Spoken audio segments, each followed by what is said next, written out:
This show is brought to you by Safety FM.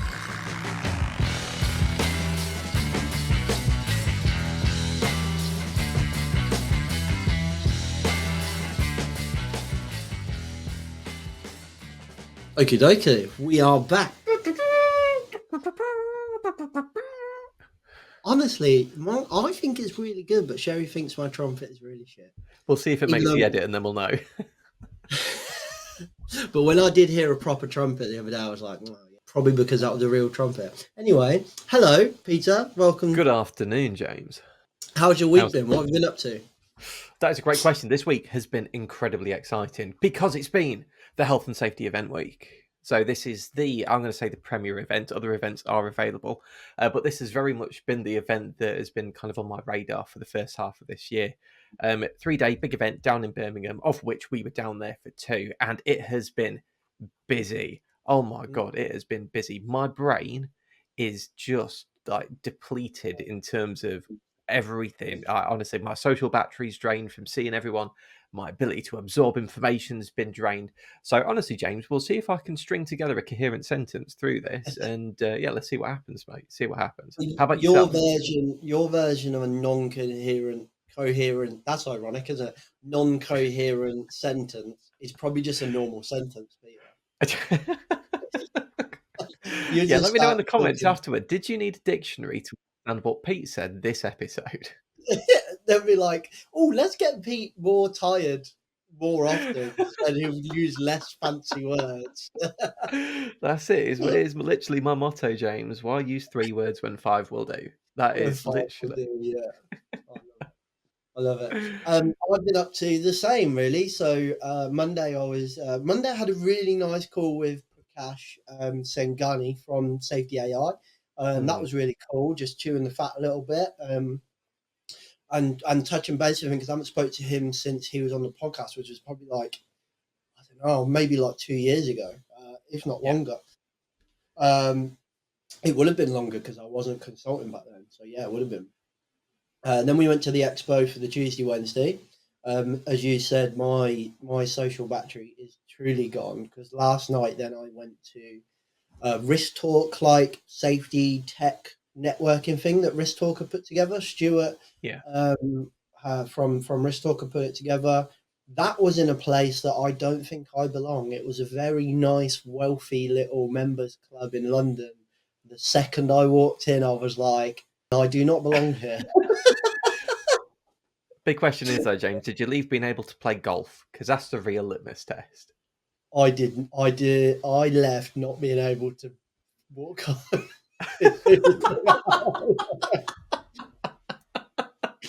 I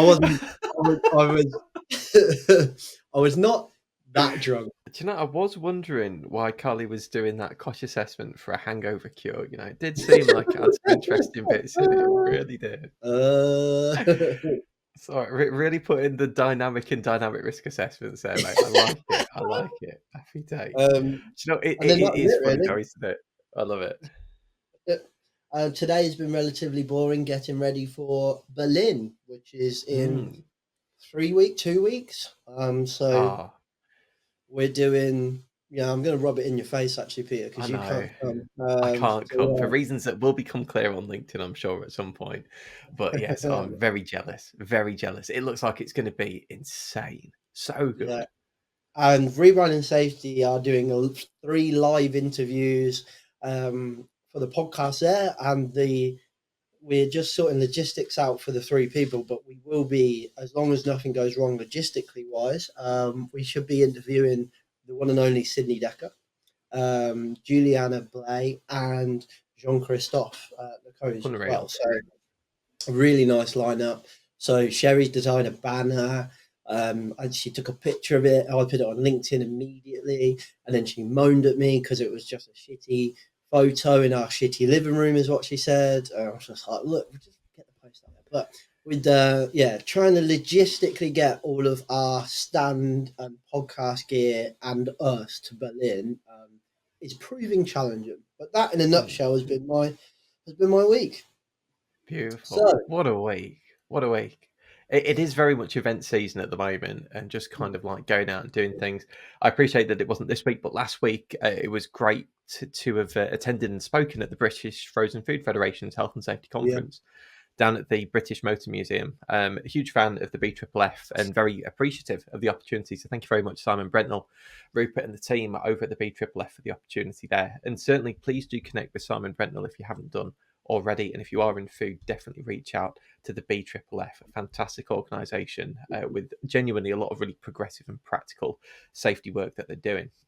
But mate, I mean, wow, BFFF health and safety event, soireeing in London, Berlin at the end of the week. Good God, James, do we actually get any work done in this place? Genuinely. No, we genuinely don't. I am drowning in work. Like Sherry was like, "What are you going to do today?" And I'm like, "Try and catch up." Like, literally try and catch up. Yeah, it is good going to do all that stuff and meeting everyone, but yeah, there's still work needs to be done. That is the balance, though, isn't it? I mean, at the end of the day, don't get me wrong. Like Risk Fluent, we do some really solid work with some really big clients, but at the end of the day, we're not like a 30, 40 strong business type of stuff. If we're out of the business, it's quite. We do have to kind of catch up. And I feel for a lot of small business owners and a lot of sole consultants that were coming out to these events over the last couple of weeks and while going out to Berlin, because the world doesn't stop for them. It literally doesn't stop. Well, So do you know power to what? you if you've gone and catching back up. Yeah, and so we're trying out this new style of this podcast. So basically, what me and you are going to do is jump on camera once a week at the moment. We'll see how that goes. Are we going once a week, or did we go once a? Let's try once a week. Let's see how it goes. I can't remember. Oh, we did once a month, didn't we? I don't know. No, I've just put one in. I don't know. We're going to regularly jump on there. Let's try once a week and see how it goes. But essentially, yeah, weekly. I was going to do it weekly. So essentially, the plan is to try and get consistent podcasts again, but also make it less editing intensive, less planning intensive. Is if we have a very simple agenda and we do like the weekly rebranding safety episode or whatever, where we come on, we go, what have you been up to this week?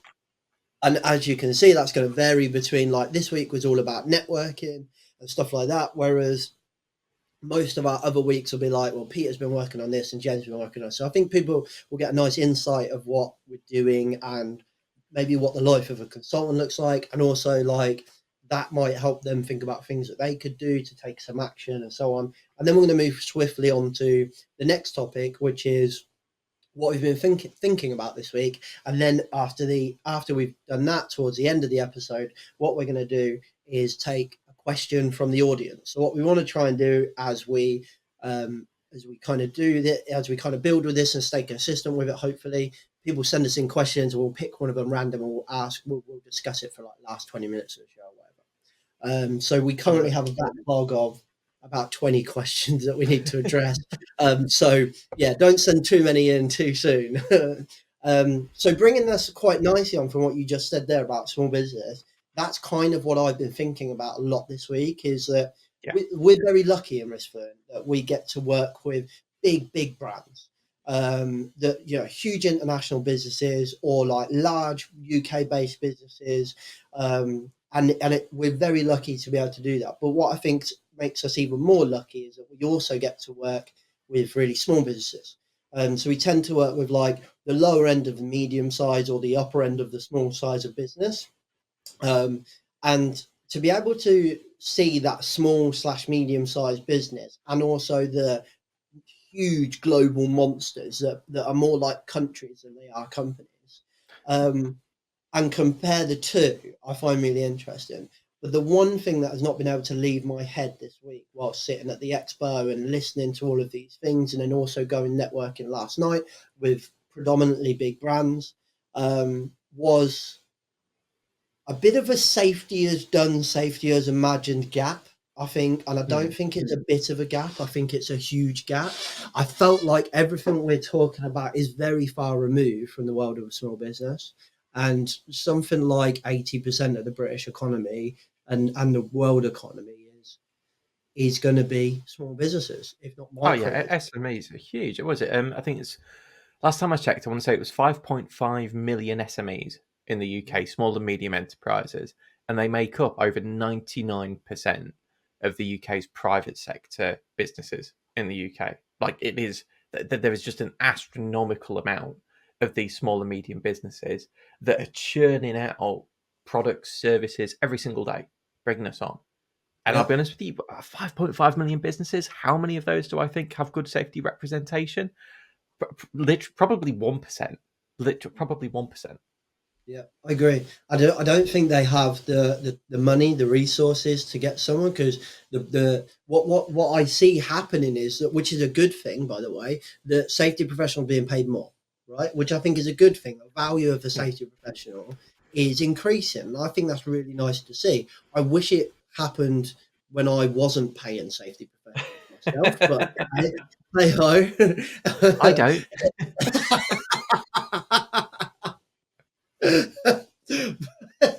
It's which I think is a really good thing, right? But ultimately, these small businesses, they can't afford it. So what do? They go to consulting, right? And then we end up in consulting essentially in like a bit of a race to the bottom. And I think there's a lot of questionable quality of work that's out there in the consulting world. And I'm not saying that as a competition point of view. I'm just saying I don't think it's the consultant's fault either. I think it's just the way the economy is working. Everything is cheaper, quicker, and we can't really do good quality safety cheaper and quicker. I don't think. Do you know? I totally agree. I mean, let's look at it. I think I could have sworn I saw a stat this week that said that the average salary for a she advisor is now £48,000. Which is I could have great. sworn that I'd seen Really that. good.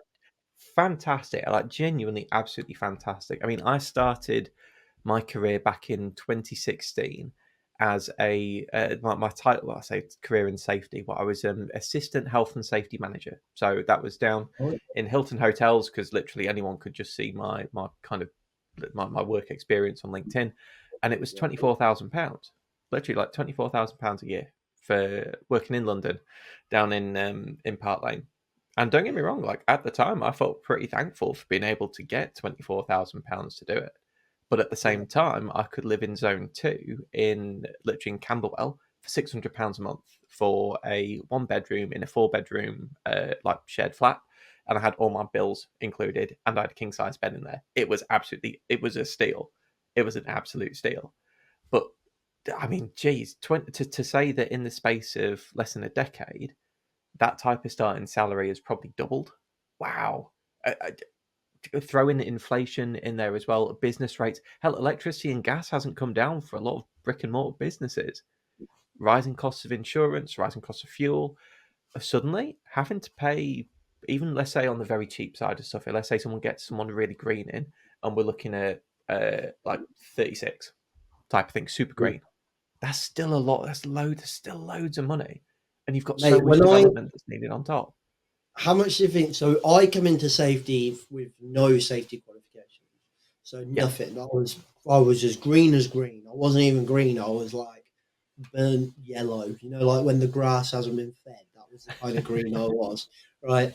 What do you think I was paid? I was a QEHS assistant. Assistant. What year was that? 1999, 2000. I'm joking. What was it? 1890. It would have been 2000. I want to say 13, but I'm so bad at years. I can never work it out in my head. So 2012. 2012. I'm going to say probably 19 and a half, I want to say. Oh, you are good. That's exactly what I was on. There you go. I genuinely, I know that that's going to seem really convenient, but I legitimately did not know that. It was just a very good guess. That's a great guess. I was exactly on that. And we lived in a pub at the time. So me and Sherry used to work in a pub. So we still had the flat there. I'd left and Sherry was still working there. So our rent was dirt cheap. But then when we left there, I think we were paying like $327 a month or something like that for a small 1-bed flat.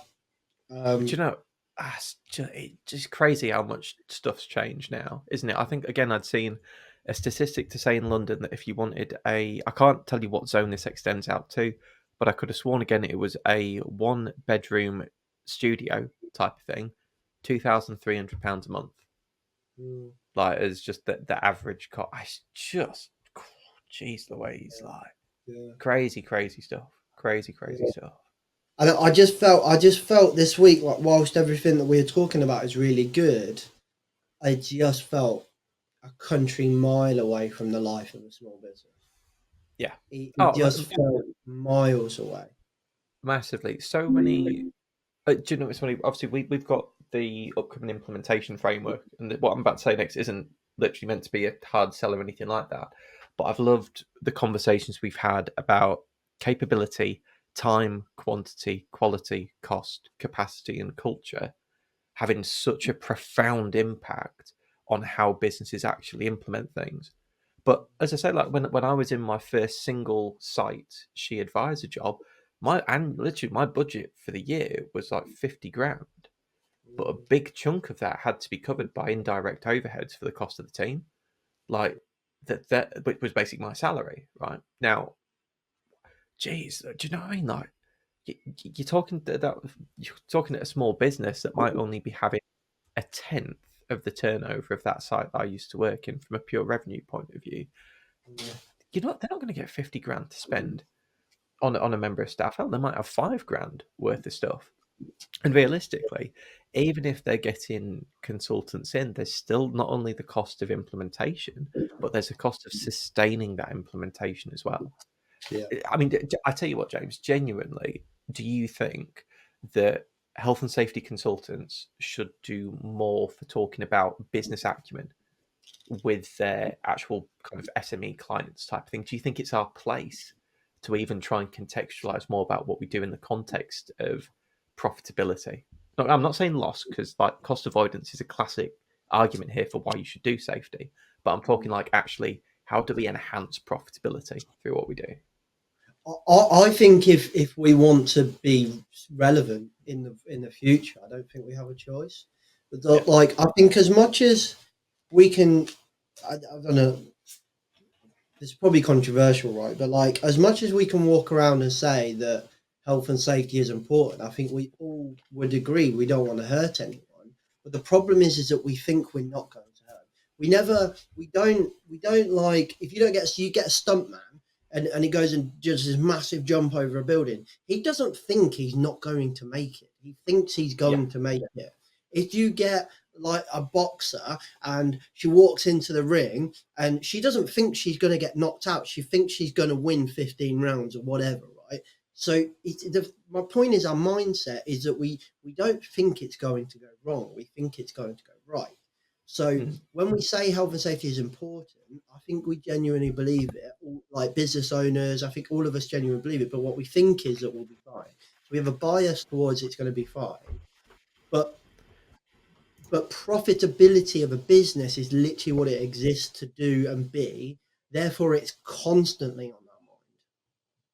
So if we want safety to genuinely just be something that's on someone's mind, it needs to be something that's contributing to what a business exists for, which is profitability. Yeah. Do you know, it's such a good point. I was listening to a podcast. I was just trying to furiously find it then because I can't remember the title properly, but it was an extract from Greg Smith at the Australian World's Health and Safety thing earlier on this year, and in it, Greg says that it's paraphrasing here. He says it's our responsibility as safety professionals to assume that nothing works, and it's our role to determine the extent of the failure or the degree of success that the processes, structure, management systems, legal frameworks are actually achieving within a given organization at the particular time that we're having a look at it. Yeah. And genuinely, in this day and age where people are expected to be more multi-skilled, especially at a leadership team position in safety, understanding commercial agendas, financial reports, and really trying to help steer conversations about profitability have to fit into that conversation about failure and success.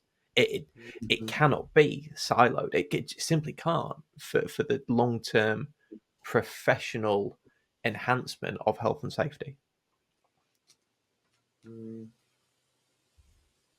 Yeah, it is. Well, I could go on forever with this, couldn't you? It's an interesting one. How are we doing for time? What have you been thinking about this week? Do you know, I tell you what, a lot of different bits and pieces, to be honest with you. Yeah, For those who have never heard me kind of speak about this, my brain tends to work a bit like a Rubik's Cube. So if you imagine you're trying to solve a Rubik's Cube, you can never look at just one side of the puzzle. You have to kind of look at more of the sides together. If you think you've solved a Rubik's Cube by solving one of the faces, you've not solved the puzzle. You've just solved a part of it. And as soon as one of those other sides move, you've then got to resolve the entire thing again. So where we see health and safety is one side of the puzzle. It's one part of this kind of business issue that we need to kind of resolve.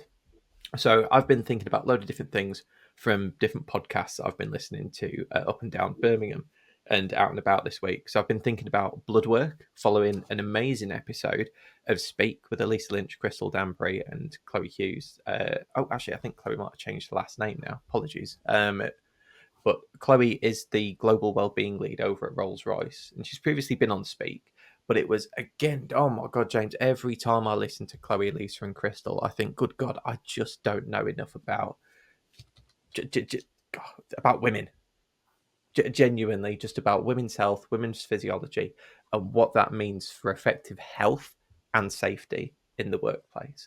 So, amazing episode from there. There was a great episode that they recently did on the power of advocacy as well. So, actually, how do we focus on raising equity within the profession, but raising equity between our peers in health and safety as well? The conversations that happen out of the room, really, those one-to-ones with other people to raise the profile of others where it's needed and where it's critical. You said you spoke with Prakash earlier on this week. Did you catch his podcast episode he did with Peter Thomas on the My Safety Tech no. podcast? Fantastic bit there. Prakash goes into a bit of detail about how he uses an open source large language model to create his construction AI chatbot that he plugs into WhatsApp, Slack, Teams, you name it, everything from that perspective. Some huge food for thought on what that could mean for conversational safety outcomes in especially more mature organizations with a lot of information in their robust safety management systems that people on the front line need to access in a readily accessible kind of way. And there was a really good, on a non-safety point of view, great podcast episode with Ali Abdul. Big fan of Ali Abdul, listened to a lot of his stuff, but it was a deep dive on community building. And it really got me thinking about everything we see in our professional bodies with special interest groups, with branches. And I tell you what, I couldn't help but think just how more effective engaging thousands of people could be if we started to see branches, special interest groups, and professional bodies actually take on board more of a community management type of ideal, where it's not necessarily about kind of delivering what in a top-down way. It's much more of kind of a grassroots level of engagement, similar to what Huel did when they started with Hooligans, where you kind of create 100 really engaged and empowered customers that become advocates for your brand. I mean, it's what we need, but we don't need safety people to be our advocates. We need the operations managers, the supply chain managers, the procurement guys, HR, all of that part of the world engaging with safety messages. And actually, how can community unlock that potential and unlock that power? So yeah, just a couple of things this week. How about yourself, mate? Not much at all, mate. No. I've been mostly dominated by just the gap between that SME piece that we were talking about. That's what I've been pondering on all week, really. I'm probably quite, I don't know if I'm similar or not. Like, I'm a bit like a flea. I'll flick from one issue to the other, but then sometimes I'll just be stuck on one thing that I just can't stop thinking about, and I'll just hone in on for a long time. So I've not stopped thinking about whether we're just leaving the main chunk of the economy behind, and we're not servicing them. Is how I feel like we're not servicing most of our actual customers, which is small business. And it comes back to what we were talking about with Elisa a while ago around like trickle down safety, and that's really how we're managing a lot of this stuff. And a lot of what you've just spoke about shows even more complexities within that. Like, so you've now got potentially a small business that doesn't have access to anyone in safety, and then even safety professionals have things that we're not covering. To your point, like how much do we or don't we know about women and how the changes and stuff they go through throughout their life and how that affects them and so on. If you have a business that doesn't have access to anyone that is asking those questions, and they've got no resource, time, or energy just to be able to even think outside the box of those risks and opportunities. I just feel like we're leaving them behind, and I feel like all of those things that we're talking about in safety add more complexity, but we're just still leaving them behind, if it makes sense. I totally agree. Now, I'm going to put you on the spot, right, for a second here, James. So obviously you are a small business owner, right? Yeah. And you're part of business groups, sort of like, not going to say accelerator programs, but literally where a whole bunch of other SMEs come together and you guys talk business, right? You talk, what does it mean to be successful in business? How many times has any of those conversations about being successful in business been through the lens of health and safety, or any training, any development, anything? Never. It just isn't, is it? It literally isn't. I mean,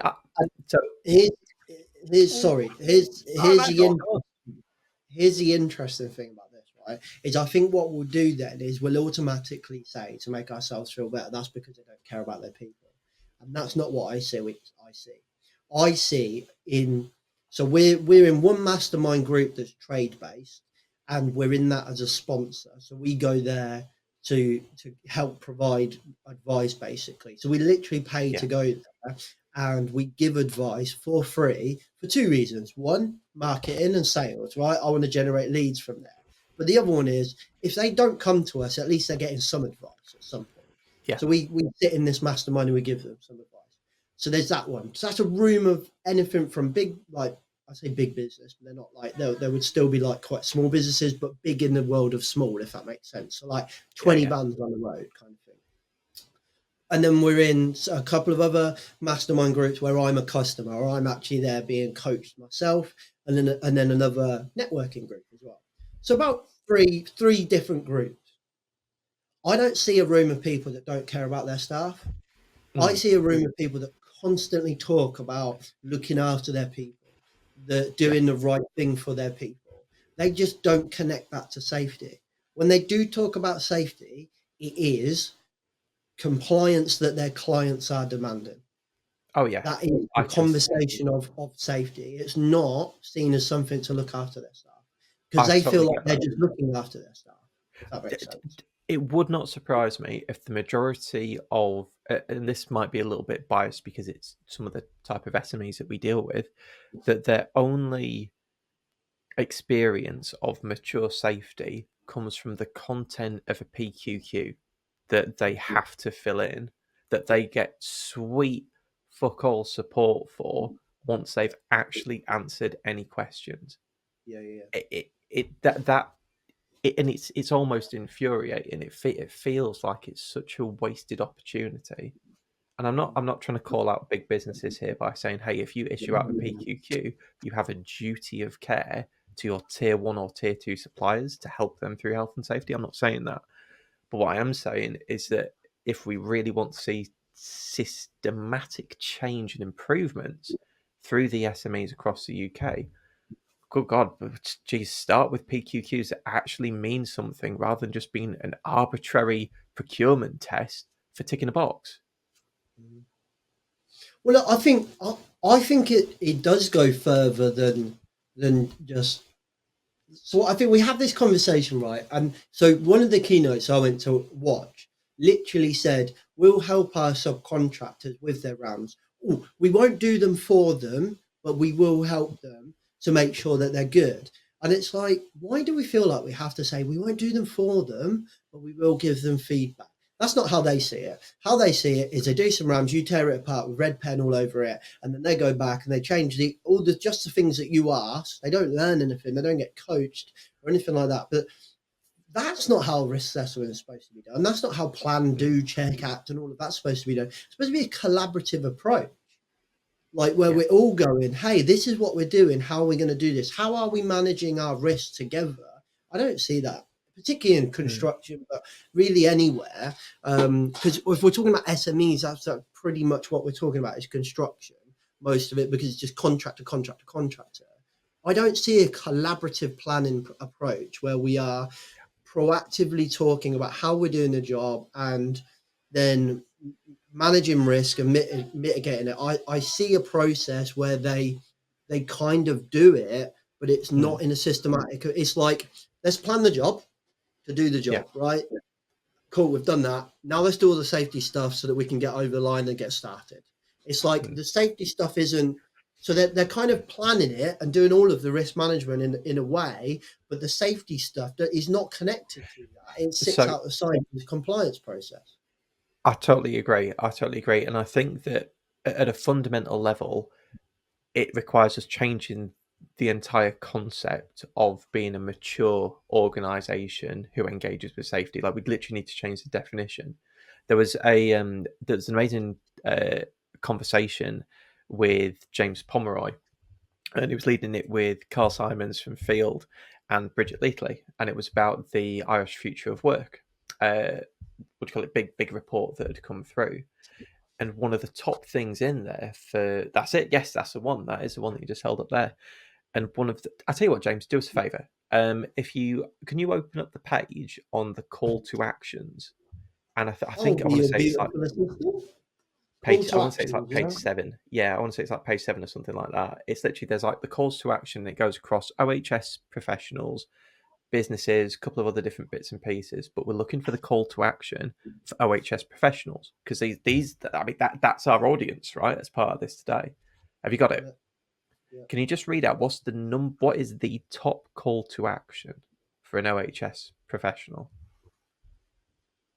Here we go. For OHS professionals, deliver change on the ground. The top paragraph is contribute to, support, and implement socially sustainable work practices and standards within procurement across supply chains and in occupational health, safety and health management systems. Beautiful. And that is an amazing call to action, but fundamentally, that is not traditional health and safety. That is societal risk management at that point, in my opinion. And it represents a seismic shift in what we would need to see safety professionals at whatever level they're kind of working out of it as a maturity of a business say, actually, we do need to take more of a societal responsibility to look down the supply chain, elevate those supply chains by asking good questions and making great decisions, but really elevating those that we have chosen to work with. Wow. I mean, if we can do it, that'd be amazing. But it's so different. It's so radically different, James, from what we've seen so far. But yeah, it is 100%. But the thing that gets me right, it's like, I think what we get worried about in that process of like saying I've got like a roofer, a sparky, and a builder that's doing a project, and I'm the client, and then there's a PD and a PC, a principal designer and a principal contractor there, and then let's simplify it. Let's not go. There's, even though CDM, yes, applies to everything. Before you get funny with me, right? But not you, Peter, but the world of LinkedIn. So let's go with simple client and subcontractor relationship. So I run a factory, and I'm employing a guy just to turn up and do some work for me. That person is good at what they do, but they're not very good at risk assessments, right? They're not very good at writing it down, documenting it, but they're good at what they do, and they're right price for us, and we've used them for years. But now I'm the safety professional. I've just got the job, and I'm going, hang on a minute. What do you mean Steve doesn't give you any RAMs? We need to get some RAMs. Yeah. I think we get bogged down on the legal responsibilities, the legal ownership and duties, and we go, well, it's Steve's duty to do that and give us some risk assessments. Right. Yeah. Okay. It's not my job to do it for him. I don't get paid for that. Right. But you do get paid to manage the risk of your site and your factory. And Steve's coming in and he's essentially a risk. And I think what we worry about is that if I do Steve's risk assessment for him and something goes wrong, I'm going to be in court and I've taken on those extra liabilities. probably, yes, you are. But ultimately, if you help Steve do a risk assessment, likelihood you're less likely to end up in court in the first fucking place. So I think it's like we get bogged down in the end result instead of just focusing on what we're actually trying to achieve, which is just have a successfully safe job. So can I call that out for a second? Not to say that it's incorrect, right? But I think it's only half the picture, because especially where we kind of see the paperwork side of rounds, that's absolutely great, and I think there's a real case there to be saying, right, well, let's actually really support the development of rounds here. But actually, you and I both know that if something happens, the rounds is only half the picture. It's actually the incident at the time that they've done the job, and the circumstances in the empirical sense, what's actually happening at the time of that incident. And realistically, we can't be there for that type of stuff. There has to be a level of empowered supervision and engagement and ownership of the people that are actually there to live the risk assessment that can make the difference. So I'm not saying that it's incorrect, but no, it's oversimplified. Complex. I mean, it's like we've said before, isn't it? Like, it's almost like a model in some respects. All models are wrong, but some are just better than others, right? That's it. Yeah.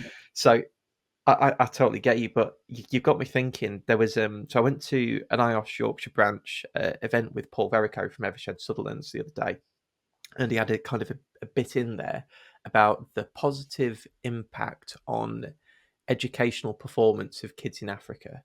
And it was saying, okay, what's more effective? Was it giving the kids in Africa English language books so that they can kind of learn a second language? Or was it working through a deworming program to improve the health of the kids? And as you can probably guess, it was a deworming program that had the much more tangible benefit of improving the educational output and outcomes of these kids.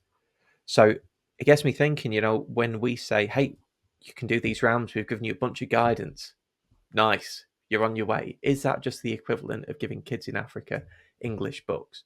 When in reality, we should be doing more as kind of businesses to be out on the ground, deworming them through, for example, coaching and providing feedback on the physical implementation of the risk assessments that they have written. Food for thought, mate. Food for thought. But that is a really cost-intensive program that, if we circle back to the whole commercialization piece, who's got the money? Who has the money to do it? And the time, exactly. Who's got the capacity to do it? You'd literally have to build. You'd either have to build a new part of your team to go out and physically do that stuff, or you'd have to contract it out and work through that way. Tech's got to be a solution here, though. Like, if tech make things quicker and easier, very true. Then 100% that's got to be something that we're looking at. And I'm not just saying that because we have Rams Tech, but like, I'm thinking of like spent nearly a whole week with Cam Stevens. I have no choice but to think about tech. Cam Stevens is literally I'm going to say, a guru, right, behind this. And I don't use that phrase lightly, but yeah, there's got to be something. It's surely something in his bank of knowledge that could work here, for sure. Yeah, for sure. And there's a whole other conversation there, but I'm conscious of time and we want to keep this concise and moving on. So I'm going to randomly pick a question. I'm going to pick a question. I'll tell you what, I'm going to go with my friend Terry Considine, by way as an apology of not getting to his stand. I did go twice, but we kept missing each other. So Terry is he's a consultant himself. So he runs Safe-T Consulting. He's also based in Northamptonshire. He's done a bit of work for us and with us. And he's a good guy, knows what he's talking about. And his question is, I want more accountability, and that starts with occupational safety and health professionals. Whilst we're in our field of come as you wish, so long as you A, don't give me any bad news, and B, are cheap as chips. More regulation of health and safety advisors, but the established institutions don't seem to want to rock the boat. Woo! We got 20 minutes to nail that one. Okay, so basically he wants... More said, "Come as you are." accountability. And more Yeah, more accountability in occupational health and safety. Come as you are with no bad news. And what was the other part of that? and the cheapest chips. Cheapest More chips, yeah. regulation of health and safety advisors, but the Oh, established institutions don't seem to want to rock the boat. So I think he's wow. alluding to, like, do we become like a regulated profession? Um, he's also alluding to a bit of a race to the bottom for consultants that I touched on earlier. Yeah. Kind of come as you are, but fit within the mold kind of thing as well. Hmm. But God, institutions don't what a want to rock the question. boat. What a question! Rock the It's a boat, very man. Terry question. I like it. Okay. I feel like it would be best discussed over some real ale in a lovely pub in Northampton.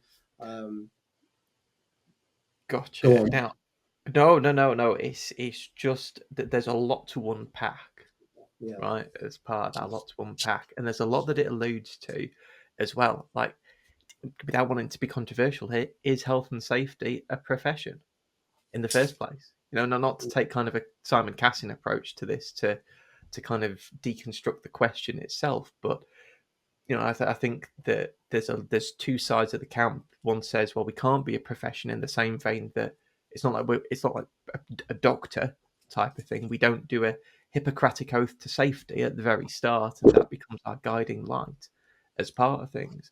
Yes, some organisations have a charter that you must stick to, but being a member of those organisations isn't a prerequisite for being a health and safety professional in that Mm. respect.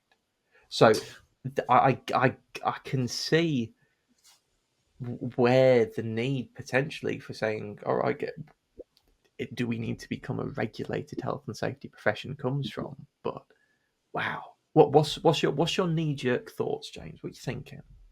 Well, I've touched on this before, in that Mm, I do think the profession needs to take a little bit more accountability, and we've spoke about this not so long ago on a podcast. And I think we misunderstand accountability. I have also touched on I think on Rebranding safety, whether we should be a regulated profession. We have also covered in a very back in the day. You were talking about communities. Back in the day, we had a lovely community in Project Millennium, and this was one of the philosophical. This was one of the philosophical discussions that Simon Cassin facilitated for us. Are we a profession? it Um, very much was. and he used, I believe, these 5 premises as to frame our conversation. Has a To be a profession, you have to have a specialized knowledge based, specialized knowledge, basically, Mm, based around that topic. Has to be based on scientific methods, and there has to be an application of theoretical knowledge in the practical field. This seems slightly different from what we discussed, but we'll go with this one anyway. yeah. Elevation of services through intellectual and personal qualities, autonomy, professional growth, and economic security. Of those 5 things, they're not the ones we discussed with Simon. The first No, 2 they're we not. But to play they're devil's advocate for a second, again, I want to stress there's a bunch of different memberships that someone can sign up for with health and safety. I'm not going to go through them all here, but certainly some of them have, as I say, charters that you sign up to, requirements for professional development, upkeeping, requirements. I say requirements quite loosely because some of them won't necessarily kick you out if you haven't done CPD. Some of them won't kick you out if you haven't done like a self-assessment on your skills services, if you haven't done, for example, like a course on ethics, anything like that. There's more that I see that's been slowly kind of drip fed into it, but it doesn't solve the key thing, which is to say that it's all optional in the first place. You don't even have to be a member. You don't even have to be part of that membership body in the first place. I tell you what, do you think that we would benefit from having something like a CSCS card scheme or something? I know that has its own kind of thing, but No, if we're saying regulated, what would a regulated picture even look like here? Yeah, I don't know, because like for me, those things just become commercial things that just like they stop being about what they're intended to do, and they just become things to generate more money. I think we've seen it in CSCS cards, where actually I genuinely don't think that makes any difference. I mean, they've been around for over a decade. Construction has not got any safer, I don't think, in a decade, statistically speaking. Yep.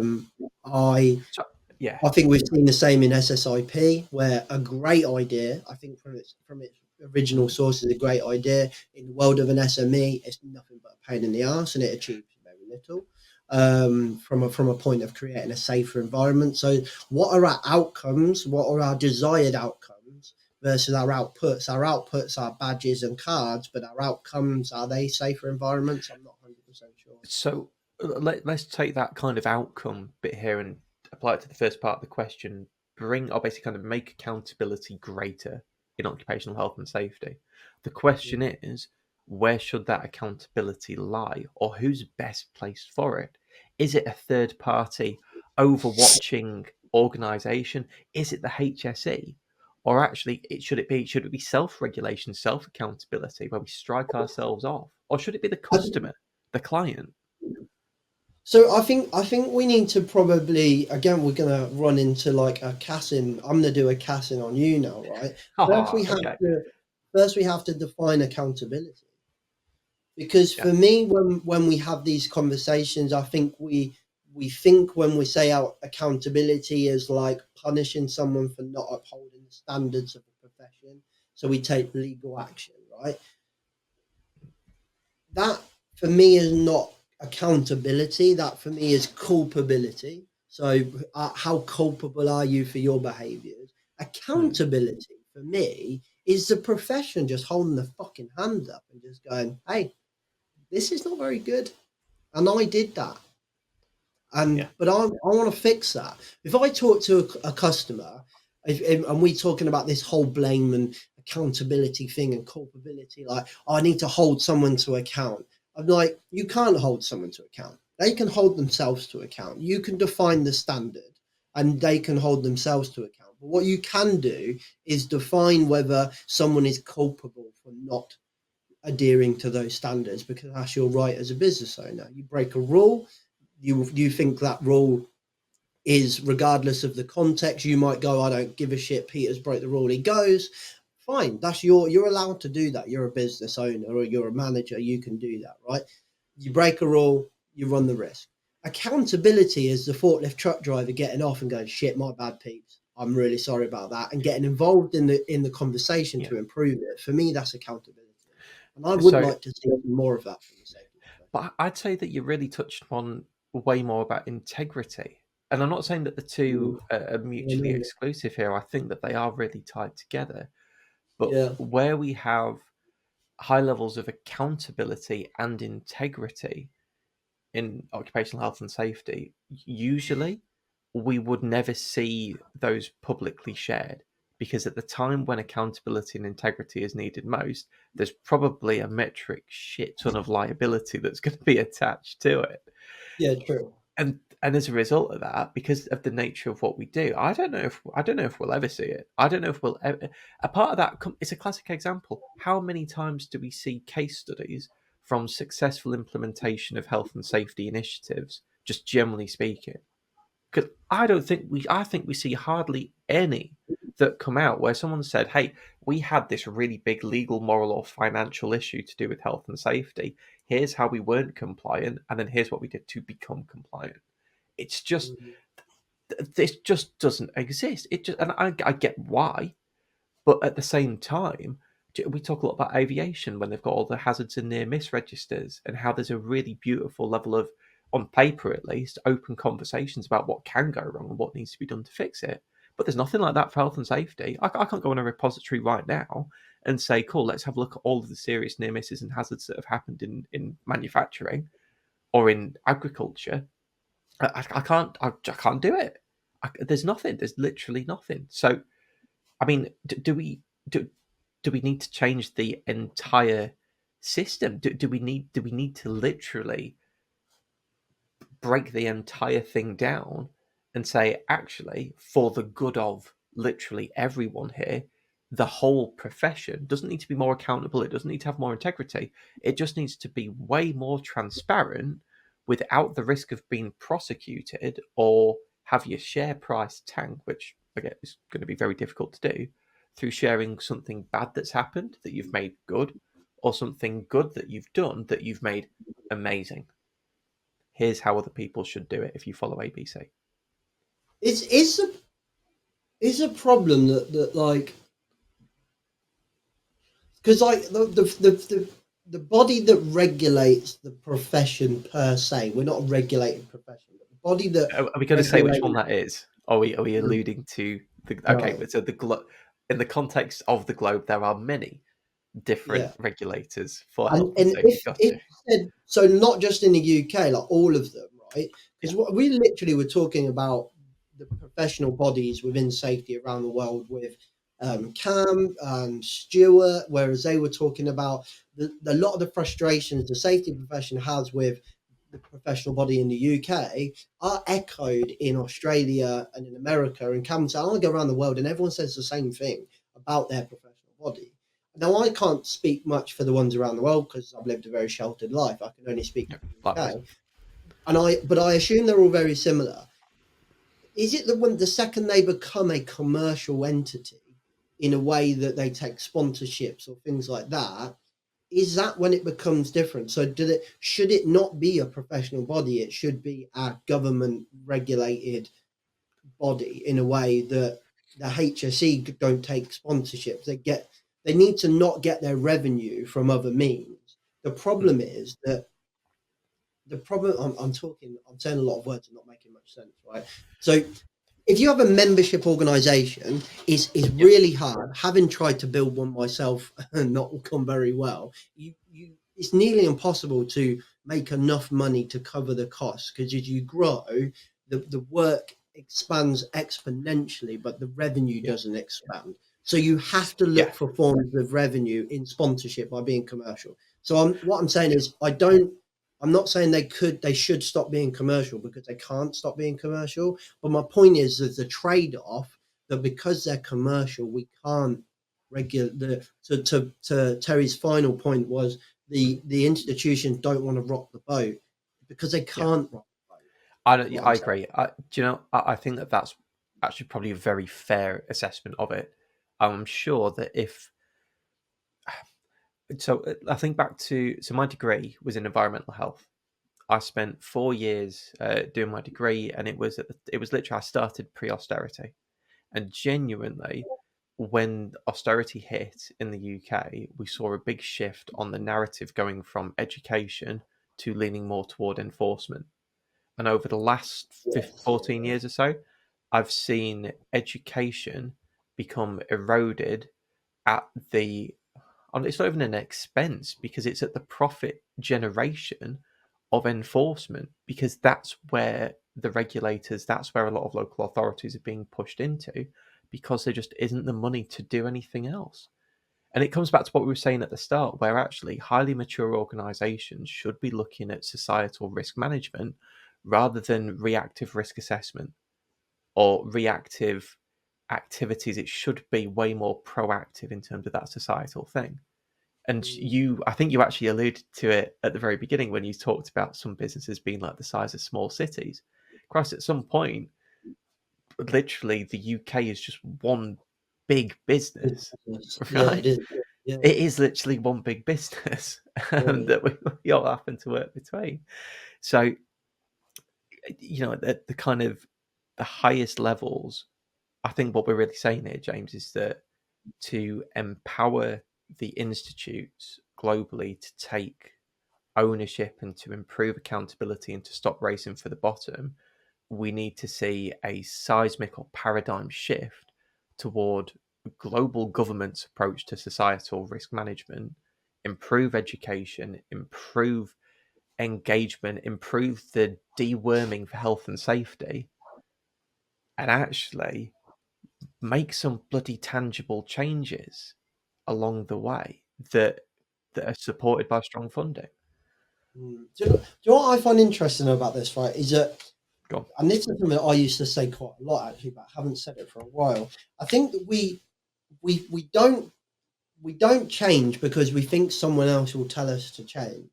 So like change is like a risk, right? Particularly when we're talking about this type of change, which is like huge. You know, we're talking about completely really changing the way that we as a profession are and exist in a sense.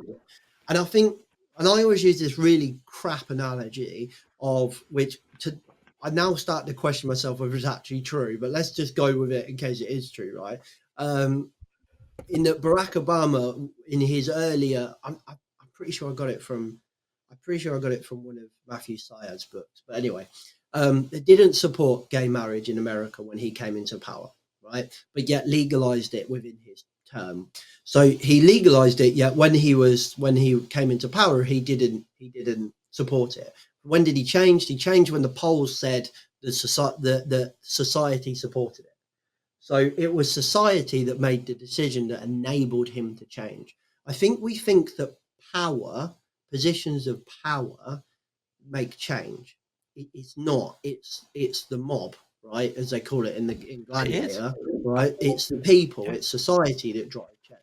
So Carsten Busch does this really, really interesting little question about the same kind of topic. Is it power or people that drive change? Ultimately, it's both can drive change. Power has the resource and the power to do it probably quicker and to actually make the change. But ultimately, the people, society, still drive change. It's just a lot slower. But I think it's more lasting. So to tie that in a loop, what I'm saying is, if the profession is going to be what I would say is accountable, right, we can drive change by being accountable and stop accepting just shit that we don't think is right and stop doing it. Like if we think, oh, I'm doing this thing and I think it's shit and I hate that we do it, stop fucking doing it. Yeah, that is a really good point. A really, really good point. And I agree. I think a lot of that is underpinned by three things. It's our ability to critically think, our ability to manage conflict, and our ability to give feedback. And as a profession, genuinely, I think if we want to see a lot of those changes, if we can literally just nail these three skills, nothing necessarily to do with safety, but if we can nail these three skills, the quality of the conversations, the quality of the disagreements, the quality of articulating integrity and accountability will improve so much, or at least have the capacity to improve so much, that we will vastly speed up the level of quality throughout the profession globally. I genuinely do. And that might sound really simplistic rhetoric, just focusing on conflict, feedback, and critical thinking. But does it really have to be more complicated to improve accountability? No, and I think that I love all three of those, and you've said them several times since we've been working together, and I love them. But critical thinking for me is just like, I didn't even know what it was. I never critically think like you've critically thought like years ago, and probably only really in the last few years since doing this podcast, really, where I've had to start thinking about it because I'm having conversations with guests or whatever, and being like, oh right, okay, I have to think about that, and then try and challenge it or try and ponder it and give my thoughts on it. And so, but to be able to do that, I had to be comfortable with conflict, which is part of conflict management, and accept that you're going to getting a situation where it's comfortable. And I find Joe Rogan is phenomenal at this, right? If you just listen to Joe Rogan and knows that in his podcast, he has challenged friends and said, you need to give up your career in fighting. You need to and he challenges big topics. He got himself in trouble. Like he's got himself really unpopular because he's just comfortable he's comfortable in conflict. And I think that's really, really important, which made me reflect on something that happened to us at the Birmingham show, right? So we had a complaint made against us, and in the moment it was quite emotionally reacted to from myself, right? So a complaint was made. I was like, where and how and when we were making a video, and at first I was like, oh, get fucked, like I'm allowed to record here, blah blah blah, right? And I kind of have reflected on it a couple of times over the last day or so and thought, do you know what, like, I'm doing me and you're doing you. Those two values and aims and outcomes may not align, and therefore complaints and conflict would happen, right? It doesn't make either of us right or wrong. It just means that where there's a conflict of paths, there's nothing wrong with it. We just have to be comfortable with it and go, all right, cool, thanks for your complaint.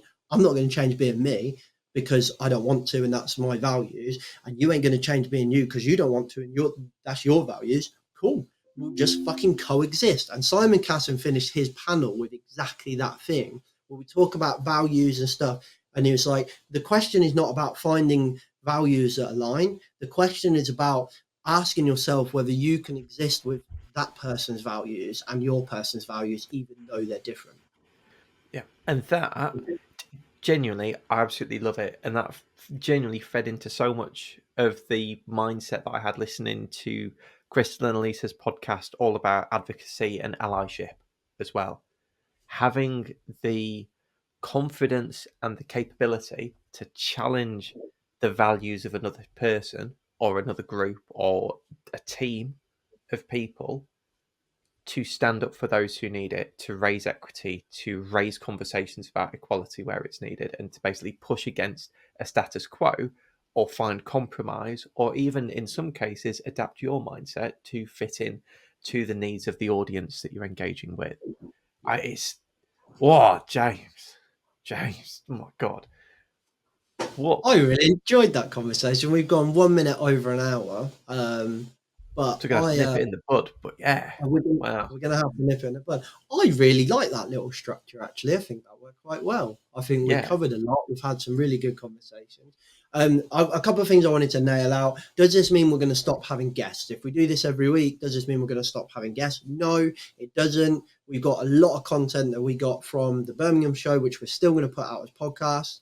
We're still going to put out the YouTube channel. I think what this means is this just makes gives us regular content. If we do something like this is the regular show.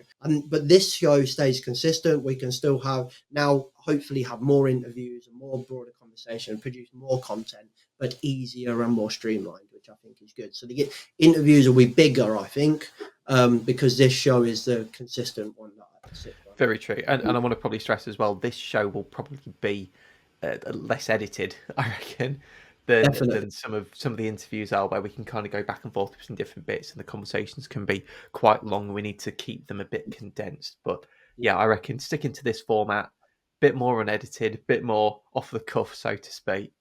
Yeah, I really enjoyed this conversation. Original source. That's what it was back in the day. Turn the mic on, chat some shit, press play, upload, done. Let's bring it back to its roots. That's what made it successful. And I think we can talk about what we do and then ponder a little bit on some topics, use a question from the community and the audience. I think that's really cool. Yeah, wicked. Anything else? Any other updates?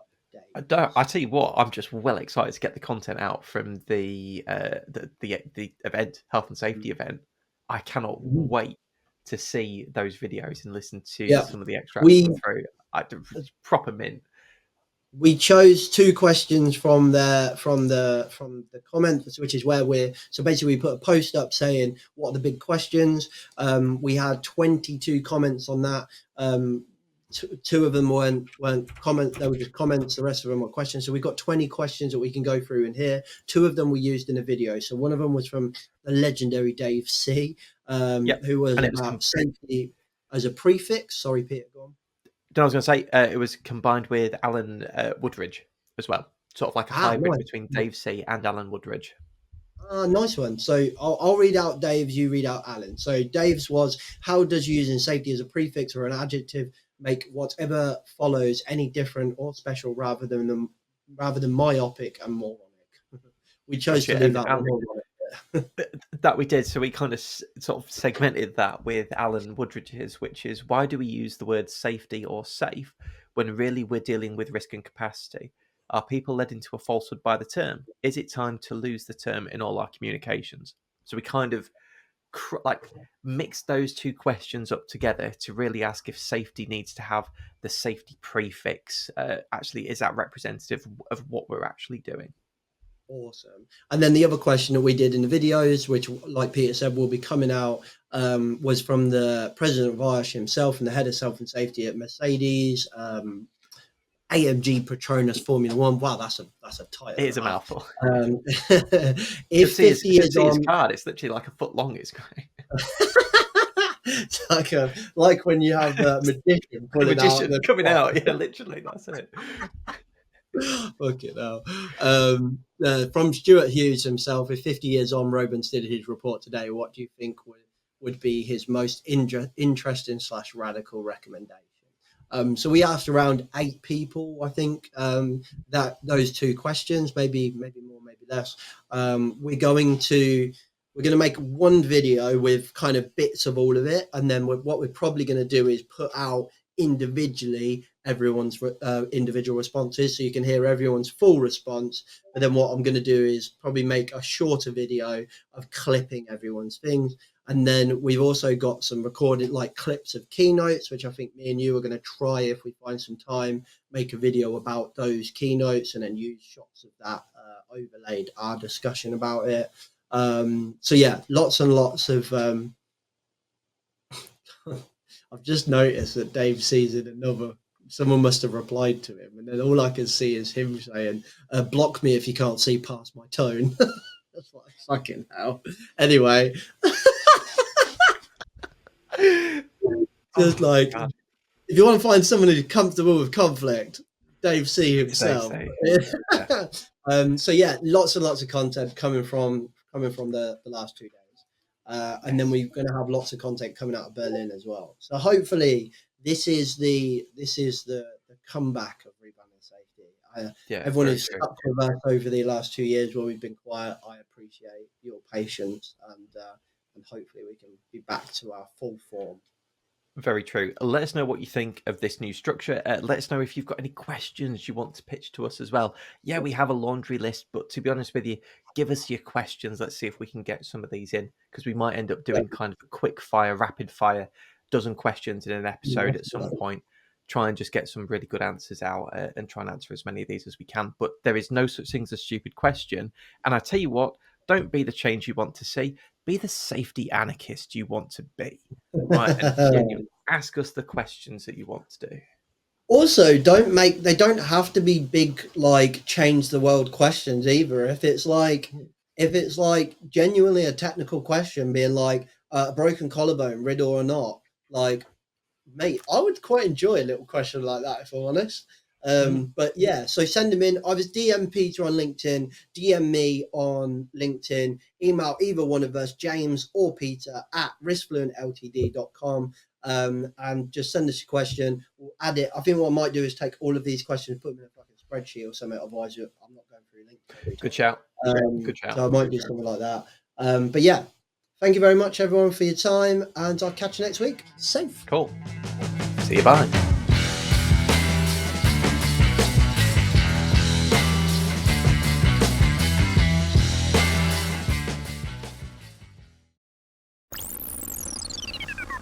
The views and opinions expressed in this podcast are those of the host and its guest and do not necessarily reflect the position of the companies.